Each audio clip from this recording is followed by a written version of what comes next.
2.5 సంవత్సరం నుంచి నల్ల గుడ్డలు వేసుకొని గుండు కొట్టించుకొని ఈ వైసీపీ ప్రభుత్వం మీద పోరాటం చేస్తున్నా మీరందరూ కూడా ఈ రోజు నుంచి ప్రతి ఒక్కరు ఈ 60 రోజులు దినదినం మనం పోరాటం చేసి ఈ పోరాటంలో వైసీపీని మట్టి కల్పించి తెలుగుదేశం చంద్రబాబు నాయుడు గారిని గెలిపించడానికి మీ అందరూ సిద్ధంగా ఉండాలని చెప్పి కోరుకుంటున్నా. సోదరులారా, తల్లులారా, ఇక్కడ అందరూ చెప్తున్నాను, బీసీలు ఈ రాష్ట్రంలో 50% పైన ఉన్నారు. ఏ ఒక్కరికి కూడా సరైన వస్తువులు లేవు ఈ గవర్నమెంట్ లో.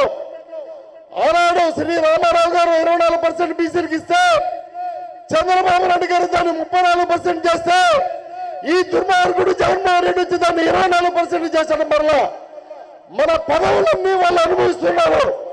మనం కోరుకునేది ఒకటే, మన బంధువుల ప్రాణం ఉండగా ఈ జగన్మోహన్ రెడ్డి కానీ ఈ వైసీపీ ప్రభుత్వానికి కానీ ఎదురు నిలబడాలని చెప్పి కోరుకుంటూ నెల్లూరులో పోలుపోయిన అనిల్ కుమార్ యాదవ్ వాటిని పోలుపోయిన అనిల్ కుమార్ యాదవ్ కన్నా పోరం పోగి నాటుతుల మంత్రి అని చెప్పొచ్చు.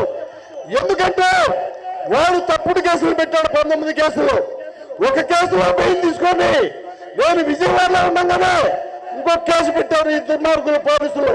ఇది సాల్దని చెప్పి మరలా ఇంకొక మర్డర్ కేసు, ఇది సాల్దని చెప్పి ఇంకొక మర్డర్ కేసు. ఈ బంధులో ప్రాణాలు నా కొడకల మీకైతే తరం చెప్పే శక్తి ఇలా నేను చెప్తున్నా.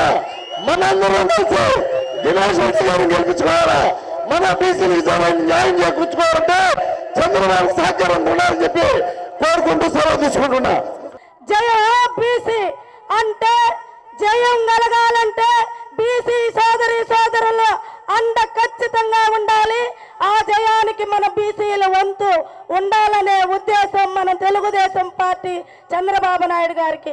కాబట్టి జయ బీసీ అని మన బీసీ సోదరులందరినీ కానీ పెద్దపీట వేస్తున్నారు.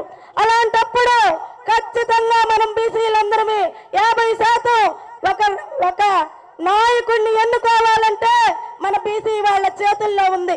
ముఖ్యంగా మీ అందరికీ తెలియపరచాల్సిన అవసరం ఏముంది, బీసీలని అణగదొక్కబడుతుంది వైసీపీ ప్రభుత్వం. ఒక ఆడవాళ్ళని లేకుండా అత్యాచారాల్లో బీసీ సోదరులను చేస్తున్నారు. బీసీ సోదరులు పుస్తకాలు తెంచుతున్నారు. బీసీలంటే చిన్న చూపు ఈ వైసీపీ ప్రభుత్వానికి. కాబట్టి మనందరం కూడా మనం ముందడుగు వేసి ప్రతి ఒక్కళ్ళమే మనం ఓటు తెలుగుదేశం పార్టీకి వేయాల్సిన అవసరం ఉంది. ఇక్కడనే కాదు, ప్రతి చోట మన బంధువులకు బంధువులు ఉంటారు. ఖచ్చితంగా తెలుగుదేశం ఓటు వేయాలని ప్రతి ఒక్కరూ కూడా లింక్ సిస్టమ్ గా అదొక విధానం పెట్టుకొని అందరూ కూడా అడుగు వేయాలని కోరుకుంటున్నా. ముఖ్యంగా మనం ఒక పార్టీకి వచ్చామా, ఒక చోట నుంచొని నినాదాలు చేశామా, అక్కడ ఏదో తెలుగుదేశం పార్టీ అనుకున్నామా, వెళ్ళిపోయామా అని కాకుండా కసితో ఈ వైసీపీ ప్రభుత్వానికి మనము చరమగీతం పాడాల్సిన అవసరం ఉంది. ఖచ్చితంగా యువకుడు, ఉత్సాహవంతుడు, ఎప్పుడు కూడా నేనున్నానని ప్రతి అడుగు ఏ టైంలో అయినా ముందుకేసే దినేష్ రెడ్డి గారి నాయకత్వం మనకు కావాల్సిన అవసరం ఉంది. ముఖ్యంగా ఇక్కడ ప్రసన్న కుమార్ రెడ్డి గురించి ఒక మాట చెప్పాలి. ఆడవాళ్ళంటే చిన్న చూపు ఆయనకి. గతంలో మా స్టేట్ మహిళా అధ్యక్షురాలు అనిత గారిని సంస్కారహీనంగా మాట్లాడారు. ఆ రోజు ఆయనకి చాలా బుద్ధి చెప్పాము. మొన్న షర్మిలమ్మ ఎవరైతే ఏమి, ఏ పార్టీ అయితే ఏమి, ఒక మహిళను కూడా చూడకుండా ఒక సభ పెట్టి, మహిళలకు సంబంధించిన సభ పెట్టి నీచంగా మాట్లాడిన సంస్కృతి ఈ ప్రసన్న కుమార్ రెడ్డిది. కాబట్టి ఇలాంటి నీచ నికృష్టమైన ఆడవాళ్ళంటే ఏ మాత్రము మంచి అభిప్రాయంతో చూడని ఈ ప్రసన్న కుమార్ రెడ్డిని తల పొగురు దించాల్సిన అవసరం కోవూరు నియోజకవర్గంలో ప్రతి అన్నదమ్ముడికి, ప్రతి అక్క చెల్లికి ఉంది. కాబట్టి మీ అందరికీ ఒకటే చెప్తున్నా, నేను ఇక్కడ మీరు మెచ్చుకుంటారనో, వేదిక మీద ఉన్న వాళ్ళు నన్నేదో అంటారనో కాదు, కసితో నేను కూడా ఒక మహిళని, నాకు కూడా చాలా ఇబ్బంది జరిగింది.